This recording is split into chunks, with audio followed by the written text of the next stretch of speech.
श्री परमात्मने नमः। ओम नमो भगवते वासुदेवाय। ओम नमः शिवाय। अध्याय 16 की पावन कथा में हम आज सुन रहे हैं रेवंत तथा अंतेश्वर की महिमा, सावित्री की कथा, सावित्री व्रत की महिमा तथा ब्रह्मा सावित्री के पूजन का महत्व। आज के दिन हम इस पावन कथा का रसपान कर रहे हैं। महादेव जी इस कथा का श्रवण कराते हुए पार्वती से कहते हैं कि हे महादेवी, तदंतर सावित्री से निरृत्य कोण में स्थित अश्वारूढ़ राज भट्टारक रेवंत का दर्शन करने के लिए जाएं। उनके दर्शन से मनुष्य सब आपत्तियों से छूट जाता है। जो रविवार युक्त सप्तमी इस तिथि में उनकी पूजा करता है, उसके वंश में कोई भी मनुष्य दरिद्र नहीं होता। इसलिए यत्न पूर्वक उन्हीं की पूजा करें। उससे दक्षिण अनंत के द्वारा स्थापित अंतेश्वर लिंग है। वह स्थान लक्ष्मणेश्वर से पूर्व दिशा में है। वह सब पापों का नाशक और बड़े भारी विश्व का विनाशक है। सिद्ध और गंधर्व भी उसकी पूजा करते हैं। वह उपासक को मनोवांछित फल देने वाला है। विशेषतः कृष्ण पक्ष की अष्टमी में जो अंतेश्वर की पूजा करता है, वह घोर पातकों से मुक्त होकर नागलोक में प्रतिष्ठित होता है। हे पार्वती, मध्य देश में अशोपति नाम से प्रसिद्ध एक धर्मात्मा राजा थे, जो कि सब प्राणियों के हित में तत्पर, क्षमावान, सत्यवादी तथा जितेंद्रिय थे, परंतु उनकी कोई संतान नहीं थी। एक समय राजा अशोपति ने प्रभास क्षेत्र की यात्रा की। यहाँ के तीर्थों में भ्रमण करते हुए वे सावित्री स्थल पर आए। वहां उन्होंने सावित्री व्रत का अनुष्ठान किया। इससे उनके ऊपर ब्रह्मा जी की प्रिय पत्नी भूर्भुवः स्वः स्वरूपा सावित्री देवी प्रसन्न हुई और मूर्तिमती होकर उनके नेत्रों के समक्ष प्रकट हुई। उनके हाथ में कमंडलू शोभा पा रहा था। ब्रह्मा जी की पत्नी सावित्री के मुख एवं नेत्र प्रसन्नता से खिले हुए थे। सावित्री बोली, हे राजन, तुम वर मांगो। यह सुनकर राजा अशोपति ने देवी से कहा कि हे देवी, मुझे आप संतान दो। तब सावित्री देवी बोली कि राजन, तुम्हें एक पुत्री प्राप्त होगी। इतना कहकर सावित्री देवी अंतर्ध्यान हो गई। तदंतर कुछ काल बीतने पर राजा अशोपति के यहाँ एक दिव्य रूपधारिणी कन्या उत्पन्न हुई। सावित्री की पूजा से सावित्री ने ही प्रसन्न होकर वह कन्या दी थी, इसलिए ब्राह्मणों ने उसका नाम सावित्री रख दिया। वह राजकन्या मूर्तिमती लक्ष्मी की भांति अब बढ़ने लगी। उस कन्या को देखकर लोग आपस में यही कहा करते थे कि यह कोई देवकन्या ही पृथ्वी पर उतर आई है। एक दिन उस देव रूपिणी कन्या को देखकर मंत्रियों से परामर्श करके राजा ने कहा कि हे बेटी, तुम्हारे विवाह का समय आ पहुंचा है, परंतु अब तक तुम्हारा किसी ने भी वर्ण नहीं किया। मैं जब विचार करके देखता हूँ, तब यहाँ तुम्हारे योग्य कोई वर मुझे दिखाई नहीं देता। अतः देवता आदि के द्वारा मैं निंदनीय न हूँ, ऐसा कोई प्रयत्न करना आवश्यक है। मैंने धर्मशास्त्रों में यह एक बात सुनी है कि जो कन्या पिता के घर में विवाह संस्कार के पहले ही अपने को रजस्वला देखती है, उसके पिता को ब्रह्म हत्या का पाप लगता है। अतः मैं तुम्हें बूढ़े मंत्रियों के साथ तीर्थ यात्रा के लिए भेजता हूँ। तुम स्वयं अपने पति का वरण करो। वह सावित्री राजा अशोपति की वह कन्या जो आज्ञा कहकर पिता की बात मानकर यात्रा के लिए अब निकल गई। वह राजऋषियों के सुंदर तपोवन में गई। वृद्ध महर्षियों के चरणों में मस्तक झुकाया और समस्त आश्रमों एवं तीर्थों में घूम फिरकर वह पुनः घर लौट आई। वहां उसने अपने सामने आसन पर विराजमान देव ऋषि नारद जी को देखा और प्रणाम करके पिता से उसने इस प्रकार से कहा, हे पिताश्री, शाश्वत देश में एक धर्मात्मा क्षत्रिय राज्य करते थे। उनका नाम धूमतसेन है। वे दैववश अंधे हो गए हैं। उनका सामंत रुक्मी पहले से ही उनसे वैर रखता था। उसने यह अवसर देखकर राजा का राज्य छीन लिया। राजा धूमतसेन अपनी पत्नी के साथ अब वन में चले गए। उनकी पत्नी की गोद में एक छोटा सा बालक भी था। राजा का वह पुत्र वन में ही बड़ा हुआ है। वह परम धर्मात्मा है। उसका नाम सत्यवान है। सत्यवान ही मेरे मन के अनुरूप पति हैं। मैं उन्हीं को प्राप्त करना चाहती हूँ। यह सुनकर नारद जी ने कहा कि हे राजन, सावित्री अभी बच्ची है, तभी इसने गुणवान सत्यवान का वर्ण किया है। सत्यवान के पिता सदैव सत्य बोलते हैं। उसकी माता सत्य भाषण करती है और वह स्वयं भी सत्य बोलता है। इसलिए मुनियों ने उस राजकुमार का नाम सत्यवान रखा है। हे राजन, उस सत्यवान को आशु बड़े प्रिय हैं। वह मिट्टी के आशु बनाया करता है और आशु के ही चित्र भी बनाता है। अतः उसका दूसरा नाम चित्राश्व है। किंतु उसे स्वीकार करके सावित्री ने बड़ा कष्ट मोल ले लिया है। धूमसेन का वह पुत्र शिक्षा, दान और गुणों में देवताओं के समान है। वह सत्यवान उष्णर राज शिबी के समान सत्यवादी और ब्राह्मण भक्त है। ययाति के समान उदार, चंद्रमा के समान सुंदर, अश्विनी कुमारों के समान रूपवान तथा अतिशय बलवान है। परंतु उसमें एक दोष है। आज से 1 वर्ष पूर्ण होने पर उसकी आयु समाप्त हो जाएगी और वह अपना शरीर त्याग देगा। नारद जी की इस बात को सुनकर राजा ने कन्या से कहा कि हे बेटी सावित्री, जाओ किसी दूसरे श्रेष्ठ पति का तुम वर्ण करो। यह सत्यवान तो 1 ही वर्ष में शरीर त्याग देगा। यह सुनकर सावित्री बोली कि पिताजी, राजा लोग एक बार ही कोई बात कहते हैं। विद्वान पुरुष भी एक ही बोली बोलते हैं और कन्याओं का दान भी एक ही बार किया जाता है। ये तीनों बातें एक एक बार ही होती हैं। सत्यवान दीर्घायु हो या अल्पायु, गुणवान हो या गुणहीन, उन्हें एक बार मैंने वर्ण कर लिया तो अब वे मेरे पति हो गए। इसलिए दूसरे किसी का वर्ण मैं नहीं करूंगी। पहले मन से निश्चय करके ही वाणी के द्वारा किसी बात को कहा जाता है और फिर उसे कार्य रूप में परिणित किया जाता है। मैंने भी यही किया है। इस विषय में मेरा मन ही प्रमाण है।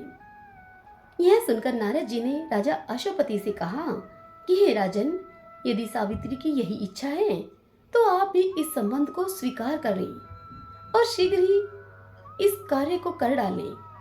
आपकी पुत्री के विवाह में कोई विघ्न नहीं पड़ना चाहिए। इस प्रकार यों कहकर देवऋषि नारद जी स्वर्ग को चले गए। राजा ने उत्तम मुहूर्त में वेदों के पारगामी ब्राह्मणों के द्वारा कन्या का सब वैवाहिक कार्य संपन्न कराया। सावित्री भी मनोवांछित पति को पाकर बहुत प्रसन्न हुई। इस प्रकार उस आश्रम में निवास करते हुए उन तीनों का कुछ समय व्यतीत हुआ।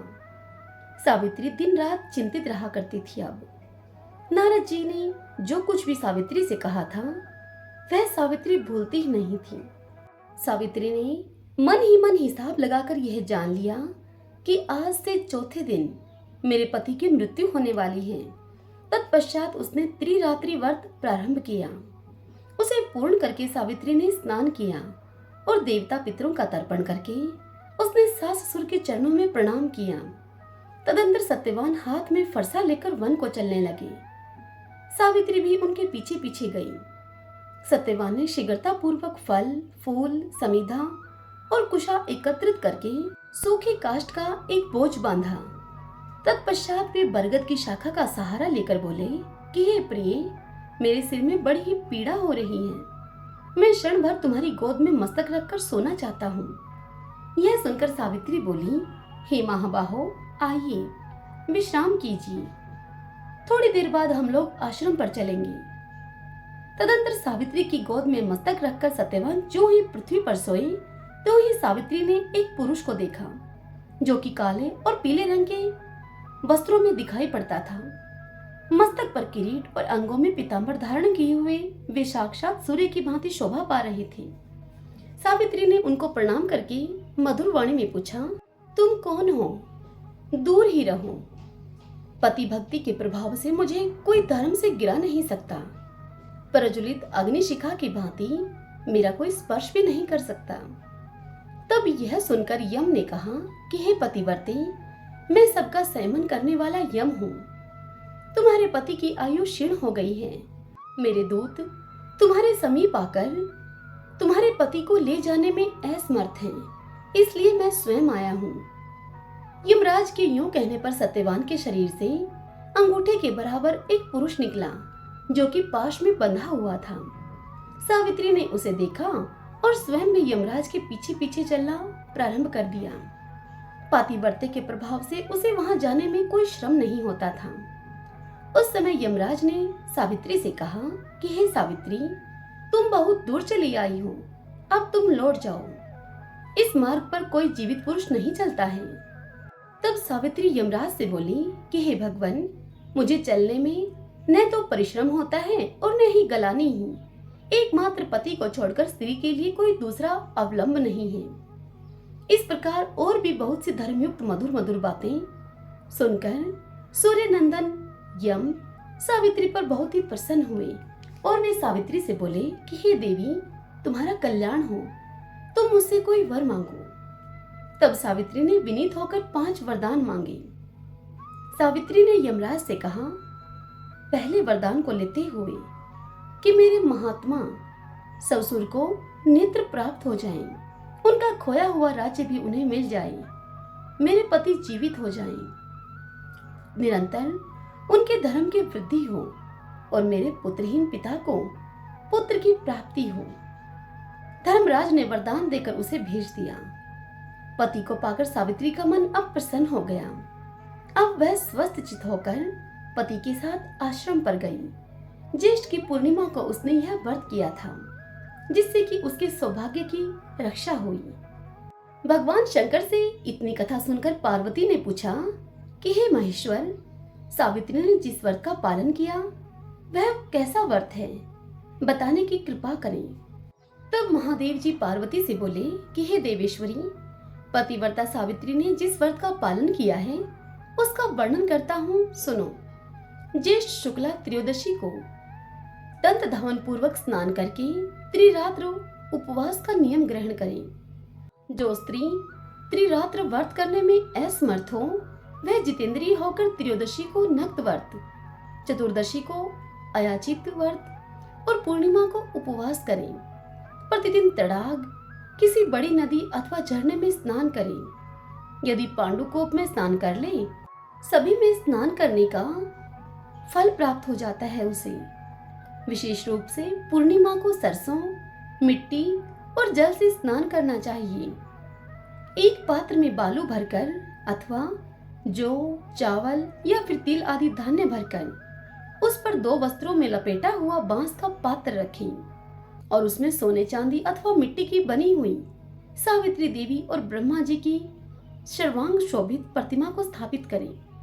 फिर उन प्रतिमाओं पर 2 लाल वस्त्र चढ़ाएं और अपनी शक्ति के अनुसार उन दोनों विग्रहों की पूजा करें।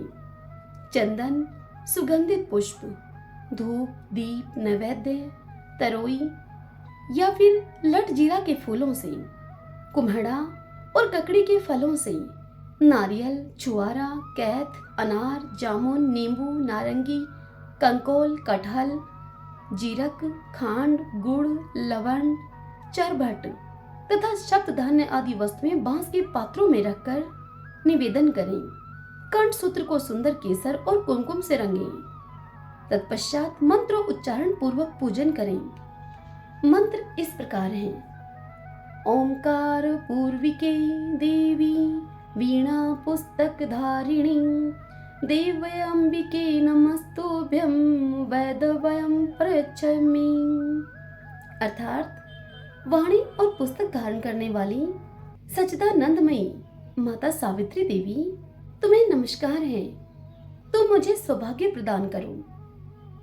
इस प्रकार पूजा प्रार्थना करके बहुत से स्त्री पुरुषों के साथ गाना बजाना करते हुए वहां जागरण करें। श्रेष्ठ ब्राह्मणों से सावित्री की कथा कहलाएं। ब्रह्मा सावित्री का विवाह करें।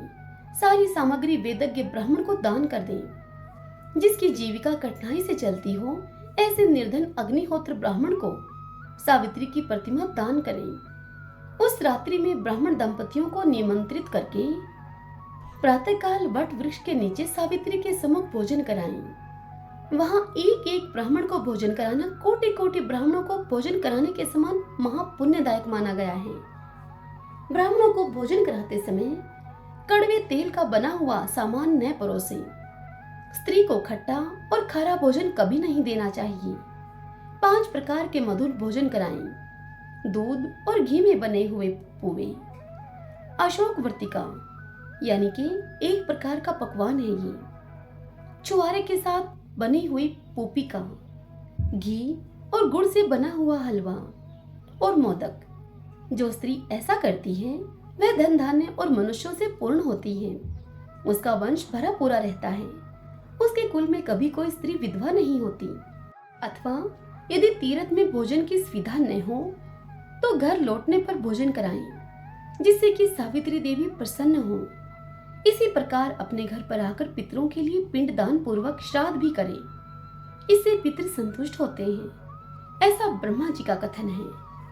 अपने घर में श्राद्ध दान करने से तीर्थ की अपेक्षा भी 8 गुना पुण्य होता है, क्योंकि वहां नीच पुरुषों की दृष्टि नहीं पड़ती। पितरों का श्राद्ध एकांत एवं गुप्त होना चाहिए। नीच पुरुषों की दृष्टि से दूषित होने पर वह पितरों को नहीं प्राप्त होता है। अतः प्रतन पूर्वक श्राद्ध को गुप्त रखकर ही करें, वही पितरों के लिए तृप्तिदायक होता है। हरि ओम तत्सत। ओम नमो भगवते वासुदेवाय। ओम नमः शिवाय।